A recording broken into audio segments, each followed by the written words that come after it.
Welcome back, everybody. Your Southwest Outdoors Report, heralding fall across our Southwest region and the big migration of game fish up into shallower water, more active, more feeding, and easier for you to catch this coming weekend. Let's say a word or two about largemouth bass fishing in our region and what to expect over the next couple of months. You see in front of me right here, this is the shoreline. A lot of reeds, grass beds, underwater stumps and laydowns up in about 6 to 8 feet of water.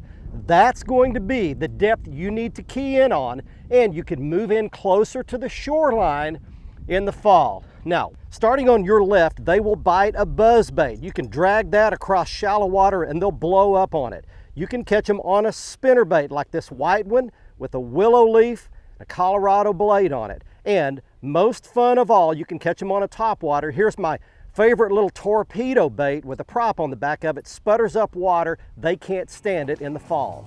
Let's check in right now with Cajun Phil and Kevin in Louisiana.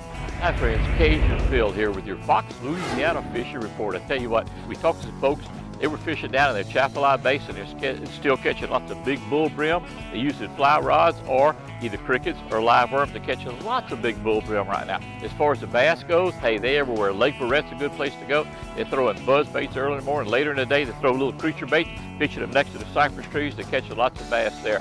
Now here's Captain Kevin with a real up-to-date fishing report. Right now we're starting to get into our fall pattern. We've had a couple little light cold fronts come through. Some of the marshes have dropped a lot of the water with those north winds, a lot of the shrimp coming out in the lake. Bird action all the way from here over to the southern, southeastern part of the state, down around Lafitte, Cocodrie, lots of speckled trout. Over here on Calcasieu Lake, I tell you what, same thing. Birds are working, speckled trout, soft plastic, saltwater assassin. Color doesn't seem to be important. Main thing, be courteous. You know, when you run up to a set of birds, stop a little ways back. It's good enough for a couple boats to fish a set of birds. Just try to be courteous and work together. Redfish action, gold spoon, shallow water, saltwater assassin. Tell you what, the water's coming out of the marshes.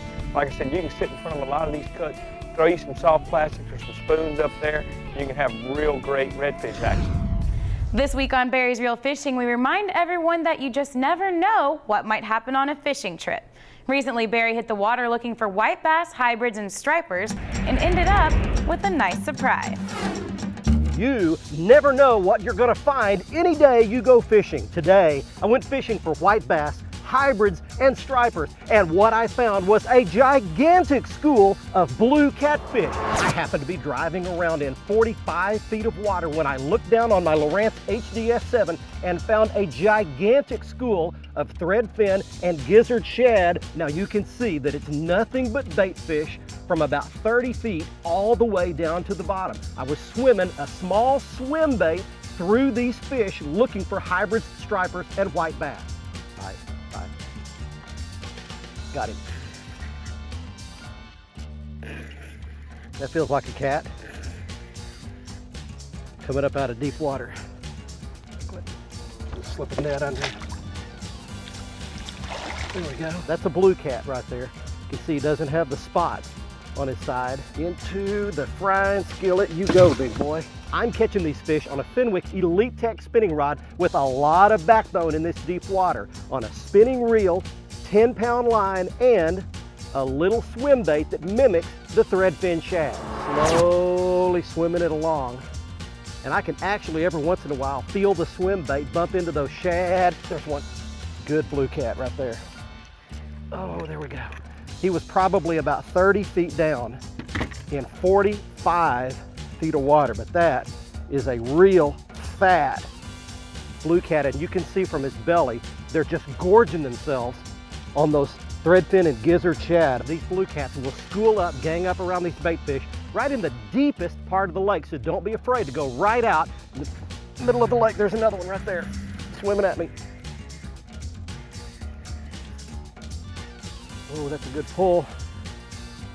The next time you're out there in the middle of the lake, you see the telltale sign of all those bait fish solid across the bottom. Put on a little swim bait, make a long cast out there, let it go halfway down, swim it through, see if you can catch you a nice mess of blue catfish in deep water. They're all over our region.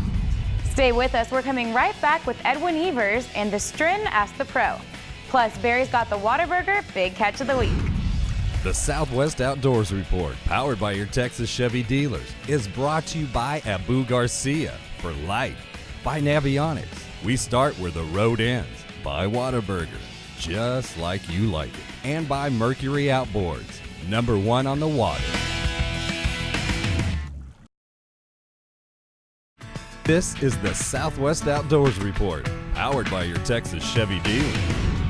Welcome back, everyone. It's time for our Ask the Pro feature, brought to you by Stren, the standard of dependability.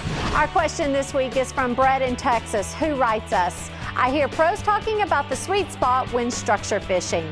How do I find the sweet spot when offshore structure fishing? For the answer, let's ask Bassmaster Elite Angler Edwin Evers. You know, when we're all out there structure fishing, we want to find that sweet spot. But the question is, how do you find it? You just got to fish it. You got to fish all the way down that ledge or all the way around that point, and it can be just something very small. It can be just a little bit bigger rock, or it can be a clean spot in the grass bed, or it can be one particular stump. It's just found by trial and error, time on the water, making lots of casts, and where you get that cast, make another cast exactly to the same spot. A lot of times I'll use lineups on the bank, I'll drop a waypoint. I want to make that same exact cast and find out for sure if that is a sweet spot. That is the best way to find it, just making multiple casts, covering a lot of water, and you'll eventually come across it. Thank you, Edwin. If you have a question for one of our pros, visit the website at southwestoutdoorsreport.com. Click on the Stren Ask the Pro link and send us all of your information. Now let's get you back to Barry for our Whataburger Big Catch of the Week. Thanks, Heather. Our big catch of the week this week comes to us from Wiley, Texas. Larry Lawley and his grandson, Skylar. They caught an 18-pound blue catfish out of Lake Lavon, northwest of Dallas, and it was their personal best. If you'd like to enter our contest, go to our new website at southwestoutdoorsreport.com. Everything you'll need to become a member of our fan club for free is on the front page. You'll get access to my weekly blog, entries into the Ask the Pro feature, and you can send in your big fish photo. Also, don't forget to join us on our Facebook page, Southwest Outdoors Report with Barry Stokes, facebook.com. You'll get lots of information and features that you do not get here on the television show. And one other reminder, our show will be on next Thursday night at 10:30, or the Dallas Stars hockey game runs late past 10 p.m. We will be on immediately after the Dallas Stars post-game show. Water temperature is cooling off all across the region. All the game fish, all species are much more active. They're biting better. Reports are pouring in from all around the region. And if you haven't fished all year long, you need to get out there the next couple of weekends because it's really getting good. Have fun out there. We will see you next week on the show. Until then, I'm Barry Stokes saying be safe, have fun. Bye-bye, y'all.